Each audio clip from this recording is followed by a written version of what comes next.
वहीं इसी बीच एक और बड़ी खबर सामने आ रही है, जहां बांग्लादेश की पूर्व पीएम शेख हसीना पर आज फैसला। शेख हसीना पर मानवता विरुद्ध अपराध मामले में फैसला आज इंटरनेशनल क्राइम ट्रिब्यूनल सुनाएगा। फैसला 2024 के सरकार विरोधी आंदोलन से जुड़ा है मामला। तो आपको बता दें, शेख हसीना को इंटरनेशनल क्राइम ट्रिब्यूनल आज फैसला उन पर सुनाने वाला है। 2024 के सरकार विरोधी आंदोलन से यह पूरा मामला जुड़ा हुआ है। तो बांग्लादेश की पूर्व पीएम पर आज फैसला आना है। आपको बता दें, जहां शेख हसीना पर मानवता विरुद्ध अपराध मामले में फैसला आना है।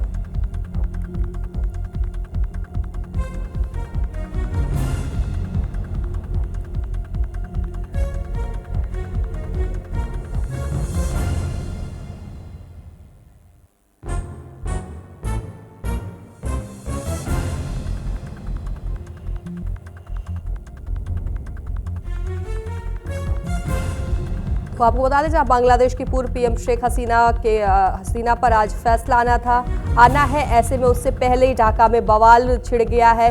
प्रदर्शनकारी लगातार बवाल कर रहे हैं, आगजनी कर रहे हैं, रेलवे ट्रैक पर आग लगा रहे, बिल्डिंगों में आग लगा रहे। काफी ज्यादा लोगों में नाराजगी देखी जा रही है। आपको बताया, जहां बांग्लादेश की पूर्व पीएम शेख हसीना के खिलाफ मानवता के खिलाफ कथित अपराधों के मामले में एक विशेष न्यायाधिकरण को लेकर आज फैसला आना है। ऐसे में उससे पहले ही ढाका में पूरी आगजनी देखी जा रही है, लोगों में नाराजगी देखी जा रही है। तो वहीं इसे देखते हुए बांग्लादेश की राजधानी ढाका में सुरक्षा व्यवस्था बढ़ा दी गई है। जहां लोग प्रदर्शनकारी नाराज नजर आ रहे हैं। ऐसे में सुरक्षा व्यवस्था बढ़ाई गई है ढाका में। साथ ही आपको बताया, राष्ट्रीय राजधानी समेत कई महत्वपूर्ण स्थानों पर सुरक्षा बलों की तैनाती की गई है। लेकिन उसके बावजूद भी लोग प्रदर्शन कर रहे हैं, आग लगा रहे हैं, चाहे फिर वो रेलवे ट्रैक हो या फिर बिल्डिंग हो या फिर कहीं भी आग लगा रहे लोगों में काफ़ी ज़्यादा नाराज़गी देखी जा रही है। तो ये आपको बताया, जहाँ पुलिस को हिंसक प्रदर्शनकारियों को गोली चलाने का आदेश भी दे दिया गया है। जहाँ पर हिंसा देखी जा रही है, जो भी हिंसक गतिविधि करते हुए दिख रहे हैं उन पर गोली चलाने का भी आदेश दे दिया गया है।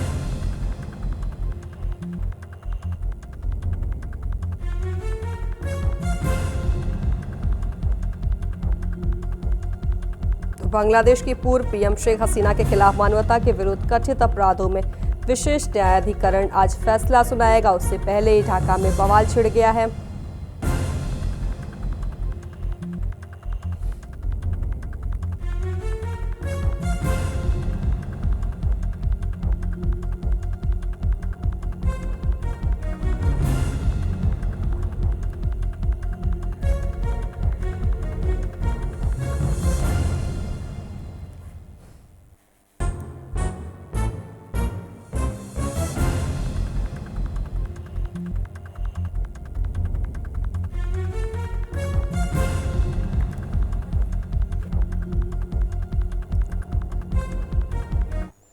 तो वहीं इस मामले पर विदेश मामले के जानकार विपुल सुनील हमारे साथ जुड़ गए हैं।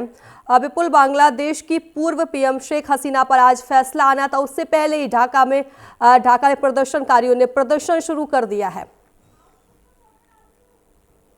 मोटे तौर पर बांग्लादेश के अगर पिछले कुछ दिनों की अस्थिरता को आप देखेंगी तो ये पाएंगी कि बांग्लादेश में कई तरह की चीजों का उभार हुआ है।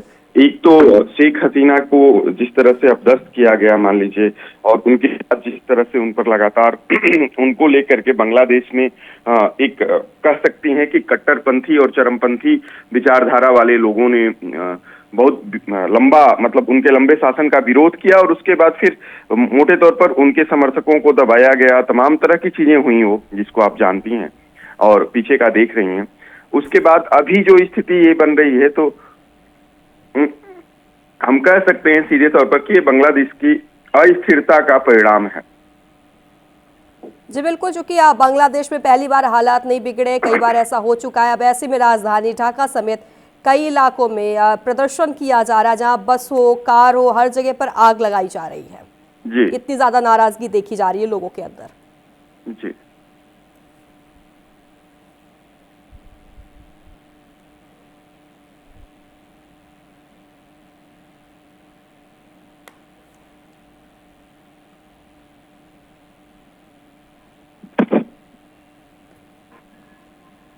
विपुल, शेख हसीना के खिलाफ फैसले से पहले ही बांग्लादेश में अलर्ट जारी कर दिया गया है। साथ ही यह भी बोल दिया गया है कि जो भी प्रदर्शनकारी हिंसा करते हुए नजर आ रहे हैं उनको गोली मार दी जाए। जी, मोटे तौर पर अंतर्राष्ट्रीय अपराध न्यायाधिकरण का फैसला ये जो आना है, उससे पहले ही मैं बार बार जिस बात पर बात कर रहा हूँ कि अस्थिर होने के नाते और बहुत सारा कुछ जो बांग्लादेश में पिछले दिनों हो रहा था, आप पिछले 1.5 साल की स्थिति को देखिए, चाहे बांग्लादेश में इस तरह का फैसला लिया गया जो विद्रोह के बाद की इनको शेख हसीना जी को बाहर आना पड़ा और भारत में शरण लेनी पड़ी, तो इन सब वजहों से एक गतिरोध ऐसा पैदा हुआ है और उनके दल के लोग मोटे तौर पर और इस तरह की प्रदर्शनों में बढ़ चढ़ करके हिस्सा ले रहे हैं और निश्चित तौर पर सरकार जी, क्या माना जाए कि बांग्लादेश में एक बार फिर से तख्ता पलट होगा?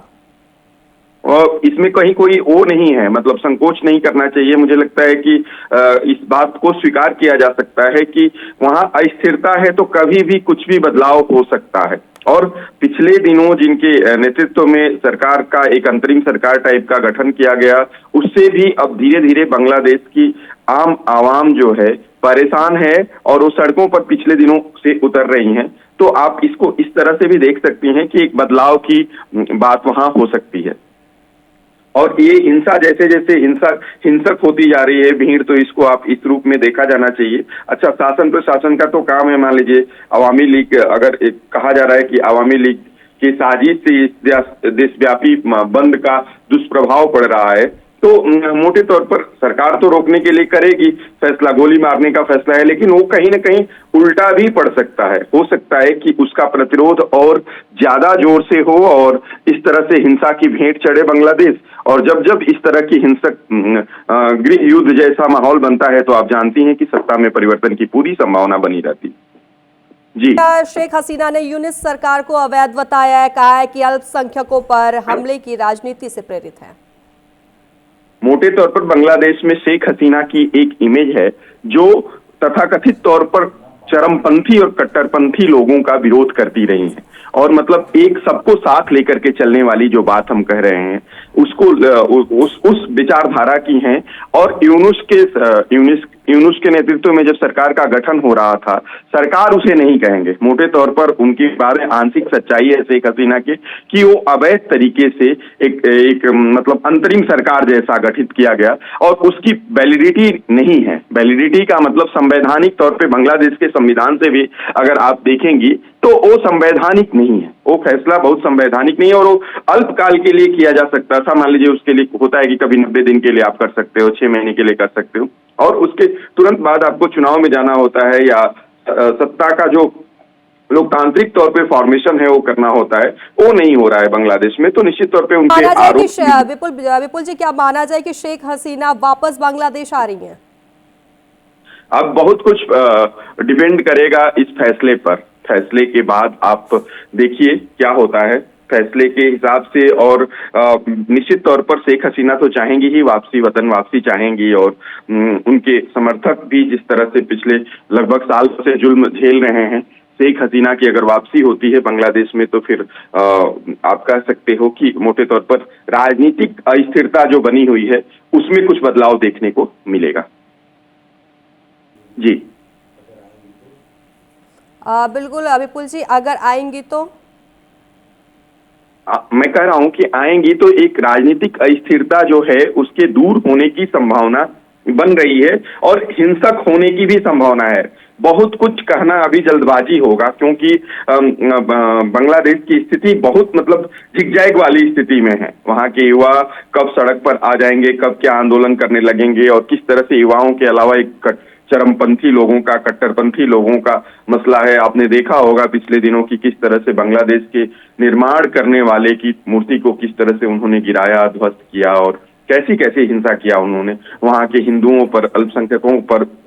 मतलब उनको अपने घरों में रहने तक का अधिकार, बाहर तो छोड़ दीजिए, घरों में रहने तक का अधिकार नहीं दे रहे हैं ये लोग। वो अपने मंदिरों में जाकर विपुल जी, अगर शेख हसीना वापस आती है तो ये जो आंदोलनकारी आंदोलन कर रहे हैं, प्रदर्शन कर रहे हैं, क्या वो रुक जाएगा?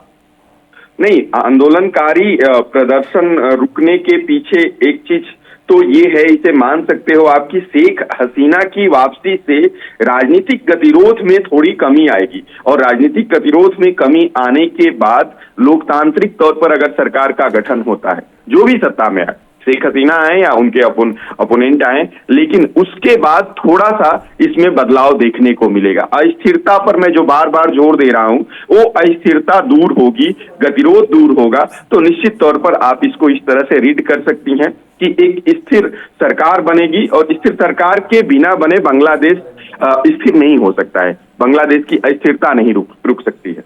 विपुल जी, अगर यूनुस सरकार के बारे में हम बात करें तो उनको लेकर आप क्या कहेंगे? यूनुस सरकार के गठन के समय देखिए नोबेल पुरस्कार पाए हुए हैं, और उनको दुनिया बड़ी मतलब सम्मान के साथ देख रही थी, लेकिन यूनुस के आने के बाद आपने देखा कि किस तरह के फैसले बांग्लादेश में लिए गए।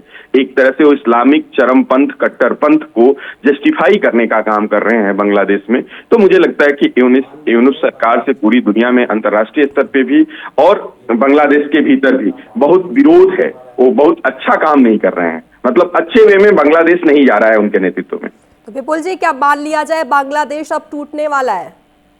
एक गूंज है इस तरह की बांग्लादेश में भी, और बांग्लादेश की भौगोलिक बनावट में इस बात की पूरी संभावना है कि बांग्लादेश में भी एक और टूट हो सकती है। इसकी संभावना बनी रहेगी हमेशा। दावे के साथ नहीं कहा जा सकता है, लेकिन ये कह सकते हैं कि इसकी संभावना बनी रहेगी। जी चलिए, ठीक है। न्यूज इंडिया से जुड़ने के लिए विपुल सुनील जी, आपका बेहद धन्यवाद। धन्यवाद। तो आपको बता दें, जहां शेख हसीना पर मानवता विरुद्ध अपराध मामले में फैसला आना है, उससे पहले ही ढाका में आगजनी शुरू हो गई है। प्रदर्शन शुरू हो गया, प्रदर्शनकारी प्रदर्शन करते हुए नजर आ रहे हैं।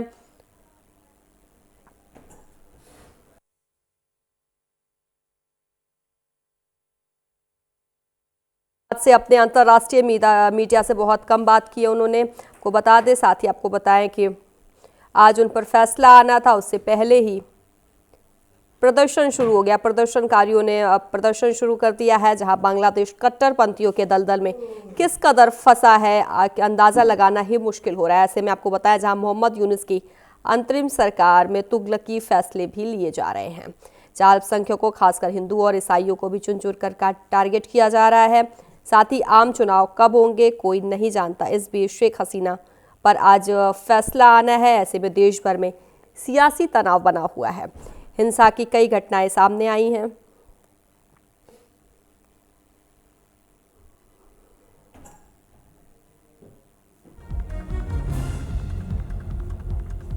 जहां बांग्लादेश की अपदस्थ प्रधानमंत्री शेख हसीना के खिलाफ मानवता के विरुद्ध कथित अपराधों पर विशेष न्यायाधिकरण आज फैसला सुनाएगा। इस फैसले को लेकर पूरे देश में तनाव बढ़ गया है। जहां आपको बता दें, रविवार को सुरक्षा व्यवस्था अभूतपूर्व रूप से कड़ी कर दी गई है। साथ ही राजधानी ढाका में पुलिस को हिंसक प्रदर्शनकारियों पर सीधे गोली चलाने का आदेश दिया गया है। यह फैसला ऐसे समय पर आ रहा है जब अभियोजन पक्ष ने शेख हसीना के लिए मौत की सजा की मांग फिर दोहराई है।